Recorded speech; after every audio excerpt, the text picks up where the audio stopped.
देश में कोरोना लगातार पैर पसार रहा है। खास तौर पर हम अगर उत्तर प्रदेश की बात करें, घनत्व के लिहाज से ये देश का सबसे महत्वपूर्ण राज्य है। यहाँ कोरोना के जो आंकड़े हैं वो डराने वाले हैं। 12 अप्रैल का अगर 24 घंटे का आंकड़ा मैं आपके सामने रखूं तो 13,685 केसेस कुल नए आ गए और मौत का आंकड़ा पहुंच गया 72। लखनऊ के बैकुंठ धाम शमशान घाट की तस्वीरें डराने वाली हैं। इसीलिए उत्तर प्रदेश में क्या हालात हैं, इस पर तफसील से बात करने के लिए आज एबीपी न्यूज के साथ जुड़े हैं उत्तर प्रदेश के डिप्टी सीएम दिनेश शर्मा जी। दिनेश शर्मा जी, बहुत स्वागत आपका एबीपी न्यूज पर। सबसे पहले जानकारी ये कि उत्तर प्रदेश में जो मौजूदा हालात हैं उसके बीच तैयारियां राज्य सरकार की कैसी हैं, क्योंकि अब हम ये नहीं कह सकते कि हमारे पास वक्त नहीं था, अब हमें कोरोना से लड़ते लड़ते 1 साल से ऊपर हो गया है। देखिए, कोरोना से जो लड़ाई है सबसे बेहतर तरीके से उत्तर प्रदेश ने लड़ी है। आपको बताने में मुझे कोई शक शुबा नहीं है कि 2 मार्च 2020 को पहला कोरोना का केस जो है वो आगरा में आया था, और जब आगरा में आया तो हमारे पास जांच का कोई स्थान केंद्र उत्तर प्रदेश में नहीं था। हमने उसको एनआईवी पुणे में नमूने की जांच के लिए इसको भेजा, और जो कोरोना का मरीज था उसका इलाज के लिए दिल्ली भेजा था। आज हमने जो इंतजामात किए हैं उसके अनुसार हमारे जो जांच का दायरा है अभी तक का 1,25,000 1,50,000 चल रहा था। बढ़ते बढ़ते आज 2,12,000 से भी ज़्यादा हम प्रतिदिन जो है जांच अपने वहाँ पर अपने द्वारा संसाधित जो हमारे जांच केंद्र हैं उनके माध्यम से हम कर रहे हैं। और हमने पूरे प्रदेश में 1,50,000 कहना चाहिए 1.5 लाख जो डेडिकेटेड कोविड बेड्स हैं उनके हम स्थापना करने में सफल बने हैं, और उनका हम विस्तारीकरण भी बड़ी तेजी के साथ में कर रहे हैं। सरकार ने ये निर्णय लिया है कि जो प्राइवेट मेडिकल कॉलेज भी हैं वहाँ पर भी जो इलाज है वो भी सरकार ने अपने हाथों में लिया है। उसकी व्यवस्था को भी सरकार ने गवर्न करने का, संचालित करने का निर्णय लिया है, और वहाँ भी जो उसका खर्चा आता है, ठीक है, सरकार उसका वहन करती है। हमने सारे जो कोविड हॉस्पिटल्स हैं उनको अलर्ट किया है, उनकी संख्या को बढ़ाया है, और हम कह सकते हैं कि जो उत्तर प्रदेश में स्थिति है निश्चित रूप में कुछ जो जिनको कहना चाहिए कि जो नहीं होने चाहिए थे ऐसे परिणाम आए हैं। अभी मार्च में अगर देखा जाए, होली के बाद तक का जो स्थिति मार्च में थी, तो पूरे देश में जो हमारे वहाँ पर 87 के आसपास जो एक सीमा तो ये आई थी कि 78 केसेस कुल आए थे एक दिन। 78 केस आए थे। आज क्या है कि आज 13,000 से ऊपर केस आने लगे हैं। पिछले 24 घंटे का आंकड़ा आप मुझे बता रहे हैं। 15-20 दिन के अंदर ये केस बढ़ गए हैं। दिनेश जी, आपने बात की शुरुआत की कहते हुए कि मुझे बहुत जी आप मान रहे हैं कि चलिए कि केस बढ़ गए हैं। आपने बात की शुरुआत की है कहते हुए कि मुझे खुशी हो रही है आपको ये बताते हुए कि फलाना फलाना, फिर आपने पूरा डेटा अपना मेरे सामने रखा, लेकिन यकीन मानिए मुझे खुशी नहीं हो रही है बताते हुए कि उत्तर प्रदेश के कानून मंत्री ब्रजेश पाठक चिट्ठी लिख रहे हैं राज्य के प्रमुख स्वास्थ्य सचिव को, अपर मुख्य सचिव को, और चिट्ठी में वो लिख रहे हैं कि ना अस्पतालों के बेड है मरीजों के, ना उनके फोन उठाए जा रहे हैं। उत्तर प्रदेश के कानून मंत्री के फोन तक नहीं उठा रहे हैं अधिकारी। कोरोना मरीजों की जांच रिपोर्ट आने में 4 से 7 दिन लग रहे हैं। समय से इलाज नहीं मिला तो कई लोगों की मौत हो गई। हालात काबू में नहीं आए तो लखनऊ में लॉकडाउन तक लगाना पड़ सकता है। अब बताइए डिप्टी सीएम साहब, जब राज्य के कानून मंत्री की कोई नहीं सुन रहा तो आम आदमी का क्या होगा? मैंने उनके बयान को अभी सुना नहीं, आपने मुझे बताया है, मैं उसको पता करूंगा क्या है उनका बयान और क्या स्थिति थी। चिट्ठी लिखी है सर, निश्चित रूप में लखनऊ में चिट्ठी लिखी, और चिट्ठी आप एबीपी न्यूज पर इस वक्त टीवी पर देख रहे होंगे। जानकारी प्राप्त जानकारी प्राप्त जरूर कीजिएगा सर, बोलें। नहीं, मेरे पास में इन्होंने बीच स्थान पे इन्होंने मुझसे मेरा ले रहे हैं इंटरव्यू, इसलिए मैं देख नहीं सकता, टेलीविजन स्क्रीन मेरे सामने नहीं है। मुझे पता नहीं कि उन्होंने क्या लिखा है, लेकिन मैं इतना कह सकता हूं कि लखनऊ में बड़ी तेजी के साथ में व्यवस्थाएं बढ़ाई गई हैं। अभी भी अगर आप देखें तो म्यो हॉस्पिटल को, टीएस मिश्रा हॉस्पिटल को, एरा मेडिकल कॉलेज को, तमाम जो हिंद मेडिकल कॉलेज को, तमाम मेडिकल कॉलेज में कोविड की व्यवस्थाएं, चरक मेडिकल कॉलेज को, इनमें सब में सरकार ने अपने हाथों में लेकर इनकी व्यवस्थाओं को 3 दिनों में बड़े व्यापक पैमाने पर इसको बढ़ाया है। जो हमारी व्यवस्थाएं थी उसमें हो सकता है कि कहीं पर फोन उठने में या फोन क्योंकि लाइन में रहता है, क्यू में रहता है, फोन ज्यादा आ रहे होते हैं और फोन सीमित नंबर लोगों के पास में होंगे, फोनों की संख्या भी बढ़ाई गई है। हेल्पलाइन, हेल्प डेस्क को हमने हमारे यहाँ पर उसको नियुक्त किया गया है और तेजी के साथ में ये भी कुछ प्राइवेट जो हॉस्पिटल्स हैं उन्होंने ये भी व्यवस्था की है कि एक अल्प शुल्क पर वो जो है वहां पर नर्सेस को भी घर पे भिजवाने का, दवा का किट को भिजवाने का जो हम लोग टेली कम्युनिकेशन है प्रतिदिन सारी बात आपकी के माध्यम से, लेकिन आप मुझे बताइए, 5,000 से ऊपर टेली कंसल्टेशन कर रहे हैं। ठीक है सर, लखनऊ के डीएम अभिषेक प्रकाश कल एबीपी न्यूज की वायरल वीडियो में साफ कैद हुए। हमने वो वायरल वीडियो दिखाई जिसमें वो डॉक्टरों से कह रहे हैं अस्पताल जाके कि रोडों में लोग मरे हुए हैं, हालात बहुत खराब है, आपको जो सुविधा चाहिए लीजिए, लोगों का इलाज कीजिए। मैं प्रदेश की राजधानी लखनऊ की बात कर रही हूँ।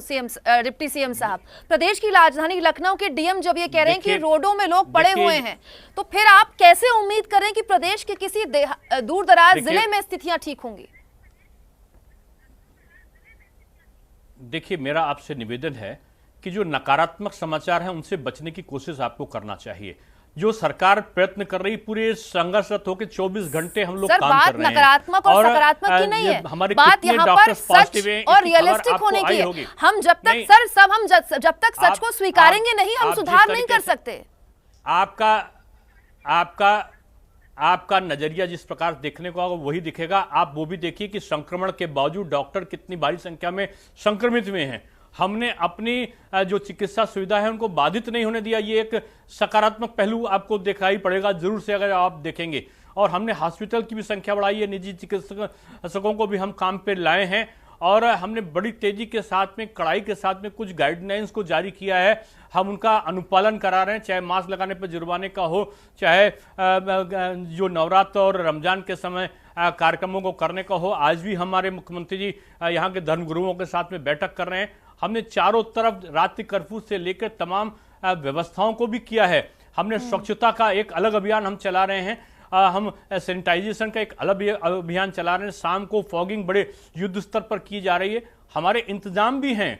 ये सही है कि संक्रमण बड़ी तेजी के साथ में बढ़ा है और जो संक्रमण इतनी तेजी के साथ में बढ़ा है उस पर काबू करने या उस पर चेन को तोड़ने में हमें मशक्कत करनी पड़ रही है। ये बात सही है, लेकिन इसका मतलब ये नहीं कि हम प्रयत्न नहीं कर रहे हैं। हमारे प्रयत्न पहले से कई गुना ज्यादा हो रहे हैं। और आपको मैं बताना चाहूंगा कि उत्तर प्रदेश कोविड-19 के को कवर करने पर इसको संचालित करने में सबसे अच्छा उसका रुख पिछले भी जो प्रथम लहर थी उसमें भी रहा है और जो द्वितीय लहर है खतरनाक है, उसके बावजूद हम बेहतर काम करने में सफल होंगे। मैं आपको बताना चाहता हूं। सर, आप कह रहे हैं तो हम मान लेते हैं, वैसे आप ही के सहयोगी हैं कानून मंत्री ब्रजेश पाठक, वो तो कह रहे हैं कि टेस्ट नहीं हो रहे हैं और हो रहे हैं तो 4 से 7 दिन आ रहे रिपोर्ट आने में। अच्छा, मुझे ये बता दीजिए कि राजधानी लखनऊ में प्राइवेट लैब से अधिकार क्यों ले लिए गए? मैं आपको एक छोटा सा निवेदन करता हूं। सर, सवाल तो सुन लीजिए। आपको एक छोटा सा निवेदन नहीं, आप पूरा जवाब दीजिएगा। लाखों की संख्या में यहाँ पे हो रहा है सवाल। हमारे डॉक्टर्स, हमारे इंचार्ज, सर सवाल तो सुन लीजिए, आप पूरा वक्त लीजिएगा। कॉलेज के सुपरिटेंडेंट, सवाल सुन लीजिए। सवाल मेरा ये है सर कि लखनऊ में प्राइवेट लैब में टेस्टिंग क्यों बंद कर दी गई? बढ़ानी चाहिए थी क्षमता, तो नहीं बंद की गई है। हमारे वहां टेस्टिंग बढ़ाई गई है और मैंने बताया ना कि 2,12,000 प्रतिदिन पूरा उत्तर प्रदेश में टेस्टिंग हो रही है। पूरे उत्तर प्रदेश, पूरे भारतवर्ष में सबसे ज्यादा टेस्टिंग करने वाला कोई है तो हम हैं। 3,70,00,000 से ऊपर टेस्टिंग हम कर चुके हैं। अच्छा। इसलिए आप इस चीज को उस दृष्टि से देखिए कि हमने कितना ज्यादा काम किया है। और आप जहां तक लखनऊ का आप उल्लेख कर रहे हैं तो लखनऊ में आप जाके देखिए हर जगह पर टेस्टिंग है। हमारा बलरामपुर हॉस्पिटल, हमारे मेडिकल कॉलेज के कुलपति, बलरामपुर हॉस्पिटल के सुपरिटेंडेंट, हमारे पीजीआई के कुलपति डायरेक्टर, हमारे वेदांता के डायरेक्टर, सारे के सारे कोरोना पॉजिटिव हैं। उसके बावजूद काम चल रहा है। दर्जनों की संख्या में नहीं, सैकड़ों की संख्या में डॉक्टर पॉजिटिव होने के बावजूद कहीं काम बाधित नहीं हुआ है और युद्ध स्तर पर हम काम कर रहे हैं। सारे मंत्रियों को अपने अपने जिलों में लगाया गया है। सभी मंत्री, अपने जो प्रभारी मंत्री हैं, एक एक जिले की मॉनिटरिंग स्वयं कर रहे हैं, दिन भर कर रहे हैं और जिला प्रशासन से और सामाजिक संस्थाओं से हमारा समन्वय बना हुआ है। सरकार युद्ध स्तर पर काम कर रही, मुख्यमंत्री जी ने मंत्रियों के साथ में, अधिकारियों के साथ में, नगर पालिका अध्यक्ष और मेयर्स के साथ में, आज धर्मगुरु के साथ में चारों तरफ संपर्क का साधन और समन्वय स्थापित करके इस संक्रमण से लड़ाई की तैयारी बड़े युद्ध स्तर पर कर रहे हैं। और हम ये कह दें कि हमारे वहां व्यवस्था नहीं, तो ये हमारे को हतोत्साहित करने वाला प्रयत्न होगा। एक सवाल दिनेश जी, विरोधी लगातार ये पूछ रहे हैं कि उत्तर प्रदेश के मुख्यमंत्री योगी आदित्यनाथ को बंगाल से लेकर असम में प्रचार करने में इतना व्यस्त हैं प्रदेश के मुख्यमंत्री योगी आदित्यनाथ की प्रदेश की उनको चिंता ही नहीं है। क्या ये वाजिब है कि पिछले 15-20 दिन से जिस तरह की एक सेकंड वेव देखने को मिली राज्य में, मुख्यमंत्री अगर लखनऊ में मौजूद रहते तो अधिकारियों को ज्यादा बेहतर तरीके से निर्देश मिलते? सर बताएं।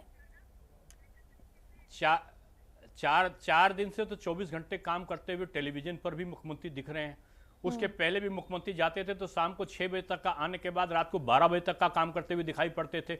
सुबह 6 बजे से 5 बजे से लेकर और वो 10-11 बजे तक का काम करते दिखते थे। एक व्यक्ति मशीन की तरह बनकर काम कर रहा हो और आप विपक्ष के आरोप की बात करते हैं। विपक्ष की बैठक, विपक्ष के नेताओं के साथ में बैठक बुलाई थी माननीय श्री राज्यपाल महोदया ने। बहुजन समाज पार्टी और कांग्रेस पार्टी के प्रतिनिधि आए, लेकिन समाजवादी पार्टी जो मुख्य प्रतिपक्षी दल है वो बैठक में व्यवस्थाएं कैसे की जाए, मिलकर समन्वय कैसे स्थापित करें, उनका एक प्रतिनिधि तक नहीं आया। आप विपक्ष के आरोपों की बात कर रहे हैं।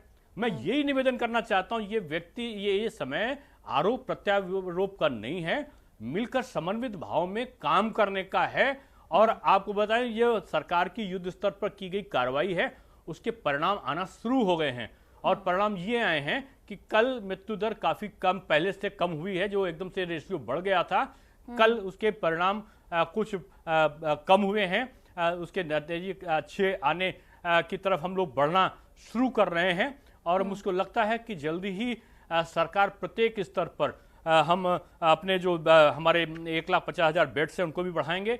आप देखोगे उत्तर प्रदेश में जब कोरोना आया था हमारा 2 मार्च 2020 में, एक भी जगह पर, पूरे हर जिले में 2-3 जिले ऐसे थे जहां वेंटिलेटर था। आज 4,000 से ऊपर वेंटिलेटर है। एक भी जिला ऐसा नहीं जहां पर वेंटिलेटर ना हो। 7,000 से अधिक हमारे आईसीयू और एचडीयू बेड हमारे काम कर रहे हैं। लेवल 1, लेवल 2, लेवल 3 के आधार पर कैटेगरी को बांटकर हम हॉस्पिटल में इंतजाम कर रहे हैं। आज वही हमारा जो सिनेरियो है पूरे भारतवर्ष में, लोग उसका अनुसरण कर रहे हैं। हमारी नीति, हमारे काम, हम जो जिस प्रकार से कोरोना से लड़ाई लड़ रहे हैं वो उदाहरण बन रहा दूसरे प्रदेशों के लिए। ये बात सही है कि कोरोना का एकदम आक्रमण हमारे होली के त्योहार के बाद आया है, और त्योहार के बाद आने का कारण भी हो सकता है कि लोगों ने लापरवाही करी हो, हालांकि हमने प्रतिबंध लगाए थे। और उसके परिणाम अब 3-4-5 दिन बाद तेजी के साथ में निकले हैं। आगे त्योहार हमारे, आज से नवरात्र हमारा शुरू हुआ है, रमजान भी हमारा शुरू होने जा रहा है। इसमें कोई दुर्घटनाएं ना घटें, इसके लिए भी तमाम गाइडलाइंस हमारे मुख्यमंत्री जी ने किया है। आज दोपहर के बाद हम लोग सारे धर्मगुरुओं के साथ में बैठ रहे हैं और बीच का रास्ता हम निकालेंगे। जी दिनेश जी, एक सवाल और था। अभी दिल्ली के मुख्यमंत्री अरविंद केजरीवाल लाइव थे, प्रेस कॉन्फ्रेंस कर रहे थे, तो उन्होंने कहा कि मैं प्रधानमंत्री से आग्रह करना चाहूँगा कि वो इस बात में ध्यान दें कि सीबीएसई की परीक्षाएं रद्द होनी चाहिए, जो कि बहुत ज़्यादा खतरनाक है। सेकेंड वेव जो है वो देश भर के बच्चों के लिए बहुत डेंजरस हो सकती है, क्योंकि ये बच्चों को ज़्यादा प्रभावित कर रही है। आप क्या इत्तेफाक रखते हैं दिल्ली के सीएम की बात से? देखिए, मैं एक निवेदन करना चाहता हूं कि कोरोना के संक्रमण काल में लोगों को मिलकर काम करना चाहिए।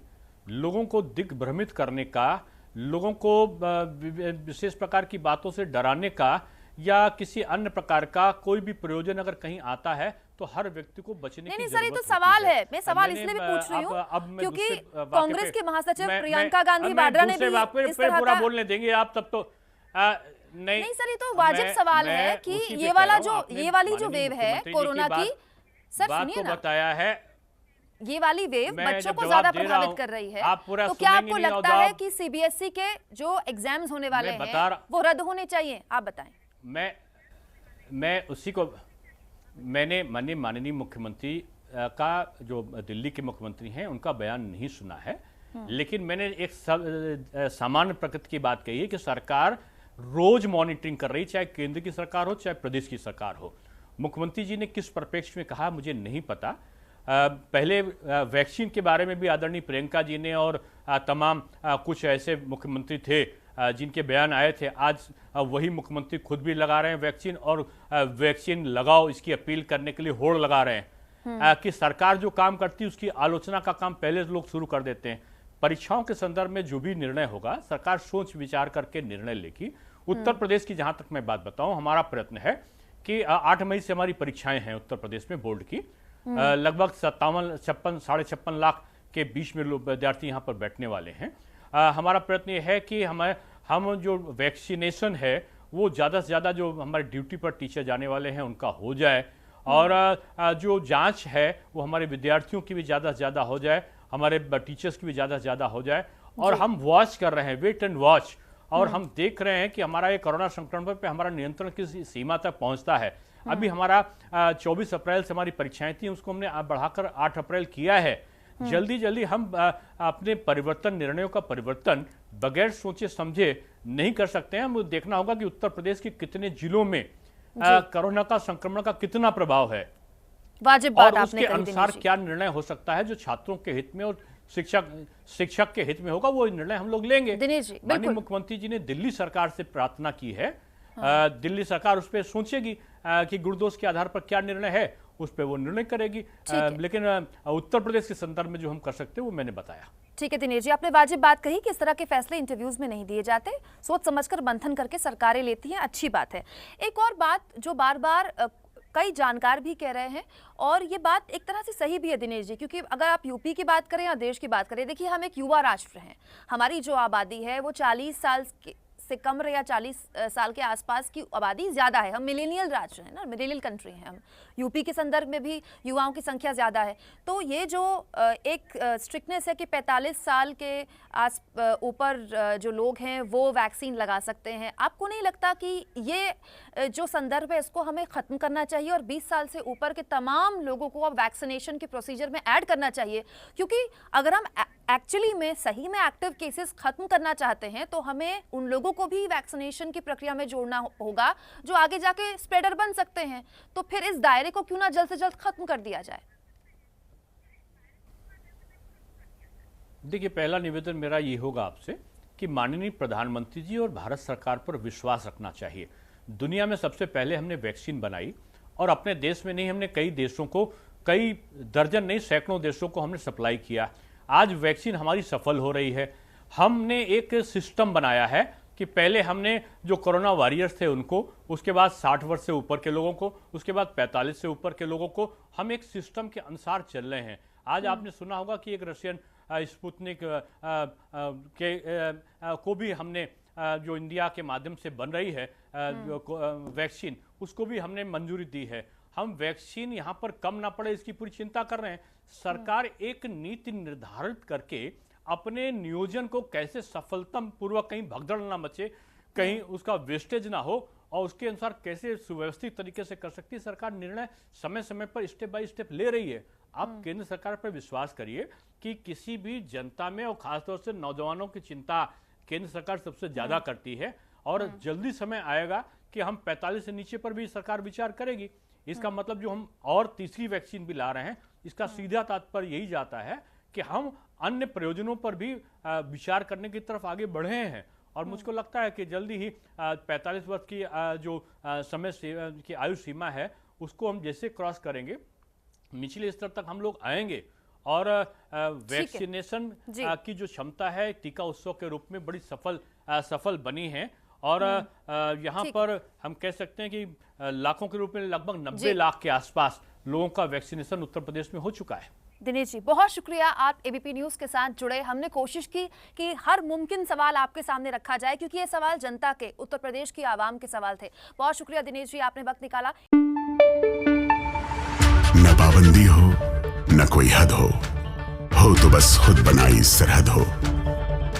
ये मुहिम है परतों में छिपे हर सच की तलाश की, सियासत पर रखी पैनी नजर और आंख की, खबरों की दुनिया में एक जिम्मेदार आवाज की, जुर्म और जुल्म के खिलाफ हर बेबस के लिए इंसाफ की।